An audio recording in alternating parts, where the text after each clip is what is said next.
The massive alien ship appeared on a quiet Tuesday morning. It simply materialized above New York, its smooth silver surface reflecting the morning sun. Earth's military forces scrambled their jets, but before any action could be taken, screens worldwide flickered to life with a message. Greetings, protected species of Earth. Ambassador James Walsh stood at his office window in the United Nations building, watching the ship hover silently above the city. 20 years of diplomatic service hadn't prepared him for this moment. His phone hadn't stopped ringing since the ship appeared, but he ignored it, focusing instead on the way the alien vessel seemed to ripple like liquid metal. 3 hours later, Walsh sat at the head of an emergency UN meeting, listening to the alien representatives who called themselves the Galactic Council. They looked almost human, except for their silvery skin and slightly larger eyes. Their leader, who introduced himself simply as first speaker, stood at the podium with what Walsh could only describe as a patronizing smile. "We have watched your species for many years," the first speaker said, his perfect English somehow making his words more unsettling. "As is our duty, we have come to officially declare Earth and its solar system a protected zone. This is a great honor." Walsh noticed how the alien's smile never reached his eyes. "Protected from what, exactly?" he asked, keeping his voice steady despite his growing unease. "From yourselves, primarily," the first speaker replied. "Your species is still quite primitive. We've seen your attempts at space travel. Quite dangerous, quite uncontrolled. We cannot allow such reckless behavior to continue." The room erupted in protests. Walsh raised his hand, silencing his fellow diplomats. "We have successfully colonized Mars," he said. "We have settlements on Europa. Our space program has—" "Yes, yes," the first speaker interrupted, waving his hand dismissively. "Small steps, like watching a child learn to walk. But the galaxy is no place for children. From this day forward, humanity will remain within the Sol system. No exceptions." Over the next 5 years, Walsh attended countless meetings with the Council. Each time, he presented evidence of human advancement, breakthrough technologies, successful space missions, peaceful international cooperation. Each time, the Council members would smile those same patronizing smiles and dismiss humanity's achievements as quaint or primitive attempts. On the 5th anniversary of First Contact, Walsh sat in his office, reading the latest Council directive. They had decided to implement protective measures around Earth's orbit. Any human vessel wanting to travel between Earth and its colonies would need Council approval. His assistant knocked and entered the room. "Sir, the President is asking about our response to the new restrictions." Walsh stood up slowly, walking to his window. The Council's ship, now a permanent fixture above New York, cast a long shadow over the city. He remembered something his grandfather used to say: "Patience isn't about waiting. It's about how you act while you're waiting." "Tell the President," Walsh said quietly, "that we will continue to cooperate. For now."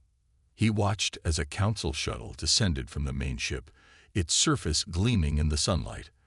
The aliens never seemed to notice how humans fell silent when they passed by. They didn't see how people's eyes followed their movements, studying and learning. They mistook silence for acceptance, patience for submission. Walsh picked up a small metal paperweight from his desk, a gift from the Mars colony. Inside it was a tiny red crystal, manufactured in the secret facilities beneath the Martian surface. Facilities the Council knew nothing about. He smiled, remembering another thing his grandfather used to say: "The thing about patience is that it runs out."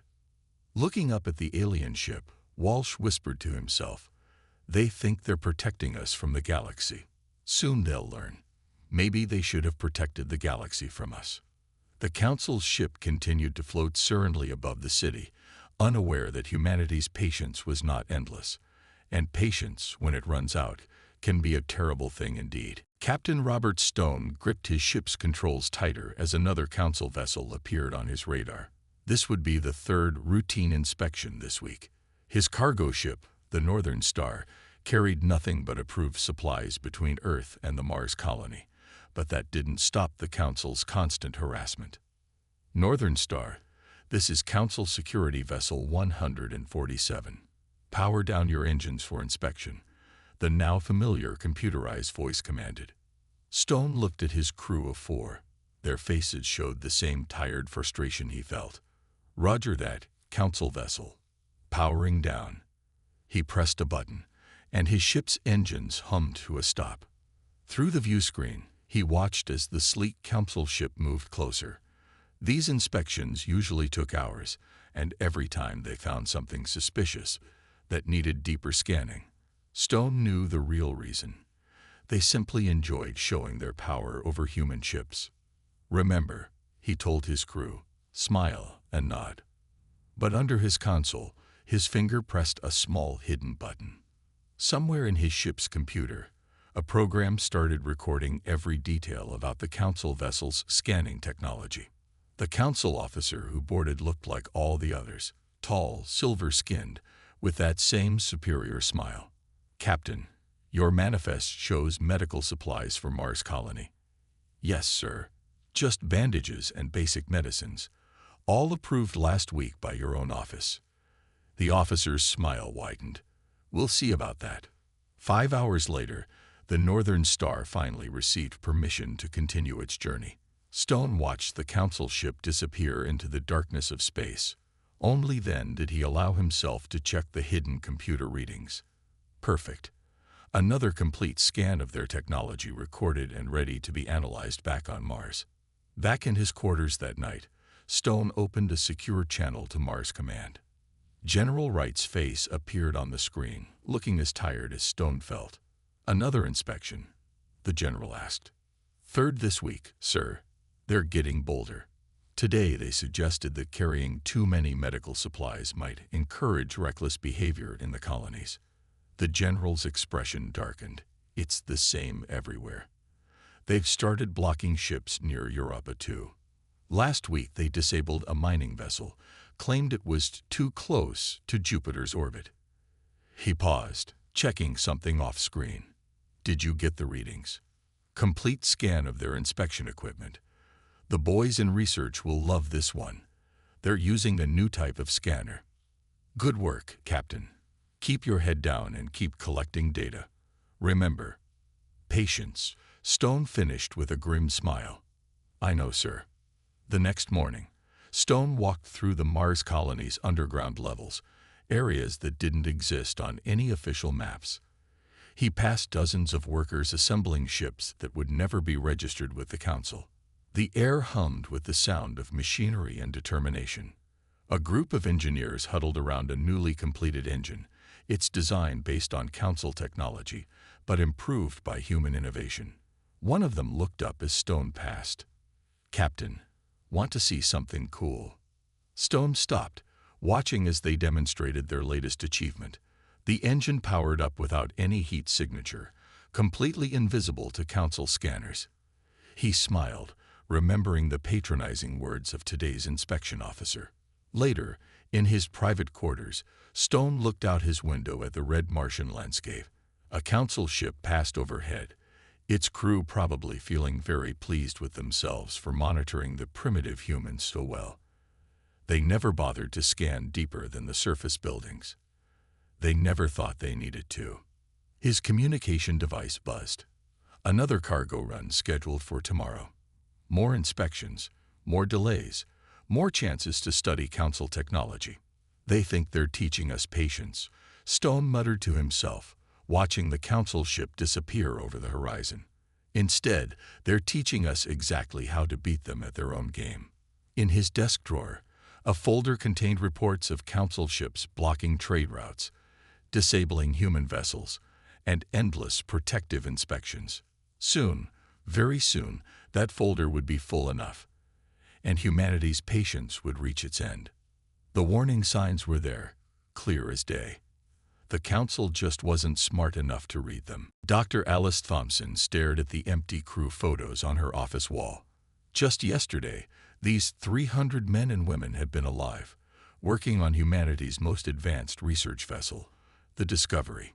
Now they were gone, destroyed by Council weapons for the crime of threatening galactic peace. The discovery had been her life's work, a research vessel studying deep space phenomena, operating within the allowed boundaries of the Sol system. Everything had been approved, every permit filed, every inspection passed. Her computer screen still showed the last transmission from the ship. Council vessels approaching. We've done nothing wrong. They're charging weapons. This is discovery. We need immediate. Then silence. The Council's official statement played on repeat on every news channel. The human vessel displayed aggressive technologies that could destabilize the region. Protective action was required to maintain peace. Alice's hand shook as she packed her personal items. Security footage from a nearby satellite, one the Council didn't know about, had shown the truth. The Discovery had been running routine scans of Saturn's rings when 3 Council ships surrounded it. There had been no warning, no chance to explain. Just destruction. Her phone buzzed. A message from General Wright. Emergency meeting. Underground Level 5. 20 minutes later, Alice sat in a packed conference room deep beneath the Mars surface. Military leaders, scientists, and government officials filled every seat. The room crackled with barely contained anger. President Morgan appeared on the main screen, his face grim. "The Council representatives just left my office," he said. "They suggested we should be grateful they eliminated a potential threat to our protection." His knuckles were white where he gripped his desk. "Dr. Thompson, your report." Alice stood up, her voice steady despite her rage. The Discovery carried no weapons. Its only crime was carrying advanced sensors that might have detected the Council's hidden facilities in the outer solar system. She pressed a button, showing the satellite footage. "They destroyed our people to keep their secrets." The room erupted in shouts and curses. General Wright raised his hand for silence. "Dr. Thompson, your other findings." She nodded, bringing up another screen. "Over the past 5 years, we've recorded 47 similar incidents. Smaller ships disabled or destroyed, always with the same excuse: protecting us from ourselves." She paused, letting the number sink in. But the Discovery was different. They didn't just disable it. They wanted no survivors, no witnesses. "They're not protecting us," a voice said from the back. "They're containing us." The president's face on the screen hardened. "The question before us is simple. How much more will we take?" General Wright stood up, walking to the center of the room. "Our hidden shipyards are at 90% capacity. The new stealth systems are fully tested. The Dark Fleet is ready." He looked around the room. "We've been patient. We've gathered intelligence. We've prepared. Maybe it's time to show the Council exactly what their primitive species can do." Alice thought of her crew, her friends, their faces still smiling from the photos in her office. 300 people, she said quietly, but her voice carried through the silent room. 300 people who trusted the Council's promises of protection, who followed every rule, who died anyway. She looked up at the president's image. "We've been patient long enough." The president nodded slowly. "Send the word to all colonies and hidden bases. Operation Patience's end begins now." He paused, his next words heavy with 5 years of suppressed anger. "Let's show them exactly what happens when humans lose patience." As the room burst into activity, Alice looked once more at the image of the Discovery's destruction. The Council thought they had eliminated a threat. Instead, they had created one. They had finally pushed humanity past its breaking point, and the galaxy was about to learn a valuable lesson. Never mistake patience for weakness, and never corner a species that has nothing left to lose. General Marcus Wright walked through the massive underground hangar, his footsteps echoing off the metal walls. Around him, thousands of workers moved with quiet purpose, assembling ships that officially didn't exist. This was Facility Zero, carved deep into the asteroid belt between Mars and Jupiter, hidden from the Council's watching eyes. "Status report," he commanded, approaching his chief engineer. "Dark Fleet is almost ready, sir," the engineer replied, bringing up a holographic display. 30 battleships, 50 stealth cruisers, and over 200 fighter craft, all equipped with our improved versions of Council technology. Wright nodded, watching as workers installed the new stealth systems into a massive battleship's hull. The Council's own scanning technology, stolen piece by piece during their protective inspections, now turned against them. Improved by human innovation, made deadlier by human determination. His communication device buzzed. "General, Council patrol approaching the outer asteroid belt," a voice reported. "Activate camouflage systems," Wright ordered. Around him, the enormous facility seemed to vanish. Special shield generators, reversed engineered from Council designs, bent light, and sensor readings around the asteroid. To any outside observer, it appeared to be just another lifeless rock floating in space. The Council ship passed slowly overhead, its sensors scanning the asteroid field. Wright watched through the facility's hidden cameras as it moved past, completely unaware of the vast military installation beneath its nose. These same Council ships had spent 5 years protecting humanity, never realizing they were teaching humans exactly how to hide from them. In his office later that day, Wright reviewed reports from other hidden facilities. Earth publicly appeared to accept Council dominance, maintaining a show of submission.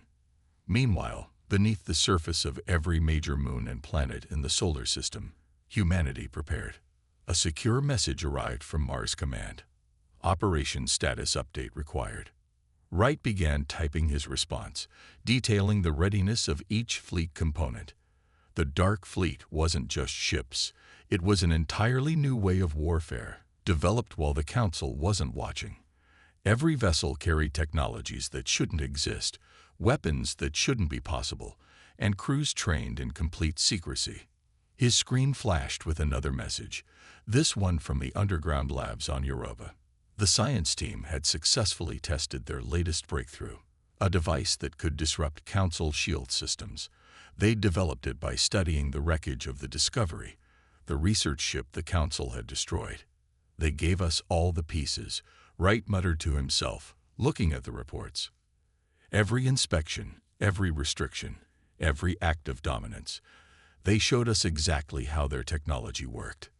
The facility's lights dimmed briefly as another battleship's engines tested, the sound dampened by special systems that kept the noise from traveling through space. On its hull, stealth plating absorbed light, making it nearly invisible to the naked eye. Inside, weapon systems waited, more advanced than anything the Council had ever seen. A final report came in from Earth Command. The Council had just announced new restrictions on human space travel, limiting ships to specific safety corridors. Wright smiled grimly. Let them think humanity was contained, controlled, accepting their fate as a protected species. "Send to all commands," Wright typed. "Final preparation phase complete. Await signal for Operation Patience's end." He stood at the viewing window of his office, watching the endless stream of workers and engineers moving between ships. 5 years of playing weak, of appearing primitive, of letting the Council think they were in control. 5 years of learning, building, and preparing in complete silence. The Council thought they were watching over a simple, primitive species. They never considered that every patronizing inspection taught humans more about their technology. Every restriction pushed human innovation further. Every act of dominance fueled human determination. "Primitives don't build fleets like this," Wright said to himself, watching as another battleship's stealth systems activated, making it vanish from view. And patient people aren't always peaceful. Sometimes they're just waiting for the right moment to strike. Commander David Wells sat in the captain's chair of the battleship Shadow, hidden in the dark side of Earth's moon. His ship, along with 30 others just like it, waited silently. Their new stealth systems made them invisible to Council sensors. 5 years of patience was about to end. "All ships report ready, Commander," his first officer said quietly. Wells checked the time. 400 Earth Standard Time. The Council's main ship still floated above New York, its crew unaware that anything was different about this quiet morning. "Send to all ships," Wells ordered. Operation Patience's end begins in 5 minutes. Remember your targets. No council monitoring station leaves this solar system. The bridge crew worked silently, their movements precise. Every person on every ship had trained for this moment. The council was about to learn that their primitive species had some surprises. 4 minutes, the tactical officer announced. Wells thought about all the times council ships had stopped his vessels, their crews smirking as they performed their protective inspections. Each time, humans had smiled and nodded, while secretly scanning and studying council technology. 3 minutes. Around the solar system, other Dark Fleet ships moved into position. Some near Mars, others by Jupiter's moons, all waiting for the signal. 2 minutes. He opened a channel to all ships. Remember your training. They think we're primitive. They think we're weak. Time to show them how wrong they are. 1 minute. The Council's main ship was starting its morning patrol, right on schedule. They were so predictable, so confident in their superiority that they never varied their routine. Operation begins in 3, 2, 1. Execute. Across the solar system, human ships appeared from nowhere. The Shadow led the attack on the main council vessel, dropping its stealth field only when it was too late for the aliens to react. Target their communication arrays first, Wells commanded. His weapons officer fired, using improved versions of the Council's own weapons. The alien ship's communication systems exploded silently in space. The Council vessel tried to raise shields, but human ships had already surrounded it. Their weapons, designed specifically to counter Council defenses, cut through the alien ship's protection like it wasn't there. All Council monitoring stations report simultaneous attacks, his communications officer announced. No distress signals got out. The solar system is dark to Council observation. Wells watched as the Council's main ship hung powerless in space, its weapons disabled, its engines dead. Open a channel to their bridge. The Council commander's face appeared on screen, his silver skin pale with shock. This is impossible. You're a protected species. Primitive. How did you? 5 years, Wells interrupted. For 5 years, you inspected our ships, restricted our movements, and called us primitive. Every inspection taught us about your technology. Every restriction showed us your weaknesses. Every insult fueled our determination. Around the solar system, reports came in. Council monitoring stations were captured or destroyed. Their crews, used to dealing with primitive humans, had been completely unprepared for the advanced technology and tactics used against them. Send to all stations, Wells ordered. Phase 1 complete. Begin Phase 2. His ship's screen showed human vessels appearing from hidden bases throughout the asteroid belt. The Dark Fleet, larger than any Council force in the sector, moved into defensive positions around Earth and its colonies. The Council commander still stared in disbelief. But we were protecting you. Wells stood up, looking directly at the alien on his screen. You should have been protecting yourselves. Transmission ends. He turned to his crew. Send word to Earth Command. The solar system is secure. No Council ship escaped. No warning reached their homeworld. Looking out at Earth below, Wells allowed himself a small smile. The Council had spent 5 years teaching humanity about advanced technology, thinking they were containing a primitive species. Instead, they had armed and trained their own worst nightmare. Status report from all ships, his first officer called out. Dark Fleet ready to begin expansion beyond solar system. Waiting for your command. Wells nodded. Tell them to launch.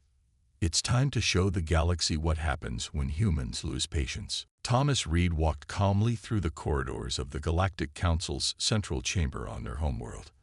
For 15 years, he had served as a council member, rising through their ranks, trusted with their highest secrets. None of them had ever suspected he was human. Today's emergency session would be interesting. The Council hadn't received any reports from Earth's solar system in 3 days. All their ships and monitoring stations had gone silent at exactly the same moment. He entered the giant circular chamber, taking his usual seat among the 100 council members. The first speaker stood at the central podium, his silver skin dull with worry. Members of the council, the first speaker began, we face an unprecedented situation. We have lost all contact with the Sol System Protection Force. Reed watched his fellow council members shift uncomfortably in their seats. They had never lost an entire protection force before. Our nearest fleet is 3 days from the human solar system. The first speaker continued. We have dispatched them to. The chamber's main screen suddenly activated. The face that appeared made every council member freeze. It was Commander Wells of the Human Dark Fleet. Greetings, Galactic Council, Wells said calmly. I'm afraid your fleet won't find anything when they arrive. We've already dealt with all your forces in our system. The chamber erupted in shocked voices. The first speaker raised his hands for silence. This is impossible. Humans don't have the technology to defeat your ships. Wells interrupted with a smile. To break your communications blackout. To hack into your secure chamber systems. He paused. You spent 5 years showing us exactly how all your technology works. Did you think we weren't paying attention? Reed stood up slowly, drawing all eyes to him. Perhaps, he said, letting his holographic disguise fade away, revealing his human features, you should have paid more attention yourselves. The chaos that followed was impressive. Council members jumped from their seats. Guards rushed forward. But Reed simply smiled and pressed a button on his wrist. Every weapon in the chamber instantly powered down. 15 years, Reed announced to the stunned chamber. I've spent 15 years studying your technology, sending data back to Earth, learning your weaknesses. You never noticed because you were so certain of your superiority. On the screen, Commander Wells nodded. While you were busy protecting us, we were preparing. Everything you think you know about human technology is wrong. Those primitive ships you inspected, decoys, those simple colonies you monitored, cover for our real operations. The first speaker had fallen into his chair, his face pale. But the protection protocol, we were helping you. No, Reed said firmly. You were containing us, controlling us, and humans don't like being controlled. He walked to the center of the chamber. Right now, human fleets are moving through your territory. Many of your subject species are already pledging support to us. Seems we weren't the only ones tired of your protection. The human fleet is already here, Wells added from the screen. We've been here for days, using the stealth technology we developed. Your orbital defenses are already under our control. The council members looked up at their chamber's ceiling, suddenly realizing that their mighty city was already surrounded. So here's what happens next, Reed announced. The old council system ends today. No more protected species. No more containment. No more superior races looking down on primitives. He smiled at his former fellow council members. Consider this humanity's application for full galactic membership. I suggest you accept it. And if we refuse? The first speaker asked weakly. Wells answered from the screen. Then you'll learn that humans haven't shown you everything we can do. We've been very patient. You don't want to see what happens when that patience runs out completely. Reed looked around the chamber, at the faces of the beings who had thought themselves so superior. Time to vote, council members. And remember, we're not primitive, we're not children, and we're certainly not asking for permission anymore. The vote that followed was unanimous. Sometimes, Reed reflected, the most powerful weapon wasn't technology or ships or weapons. Sometimes it was simply letting your enemy underestimate you until it was too late. President Anna Mitchell stood at the podium in the newly constructed Galactic Assembly Hall on Earth. The massive room, built in just 6 months using a combination of human and alien technology, held representatives from over 300 species. 1 year had passed since humanity had revealed its true capabilities to the galaxy. The former council chamber on their homeworld now sat empty, a reminder of the old order's fall. In its place, this new hall represented something different, true cooperation among equals. Welcome to the first official meeting of the Galactic Cooperative, Mitchell began, her voice carrying through the hall. 1 year ago, humanity proved that no species has the right to claim superiority over others. Today, we begin a new chapter in galactic history. She looked around the room. Many faces looked back, some human, some alien, all equal. In the front row, Commander Wells and Thomas Reed sat beside representatives from former Council worlds. General Wright and Dr. Thompson were there too, their presence a reminder of how far humanity had come. The old Council thought they were containing a primitive species, Mitchell continued. Instead, they taught us everything we needed to know about galactic civilization. We learned, we adapted, we improved, and when the time came, we proved that patience doesn't mean weakness. The assembly hall's main screen displayed images from the past year. Human ships helping former Council worlds, new trade routes being established, joint scientific missions launching into unexplored space. The Dark Fleet, once a secret weapon, now served as a peacekeeping force, protecting the rights of all species. In the past year, we've seen incredible changes, Mitchell said. 97 formerly protected species have joined the cooperative as full members. Our combined scientific knowledge has advanced more in 1 year than in the previous 50. And most importantly, no species now claims to be superior to another. She pressed a button, bringing up the new galactic charter on the huge screen. 1. All spacefaring species have the right to explore and expand. 2. Technology and knowledge shall be shared, not controlled. 3. No species may claim authority over another. 4. Protection may be offered, but never imposed. 5. The strong shall help the weak to grow, not keep them weak. In the audience, several former Council members shifted uncomfortably.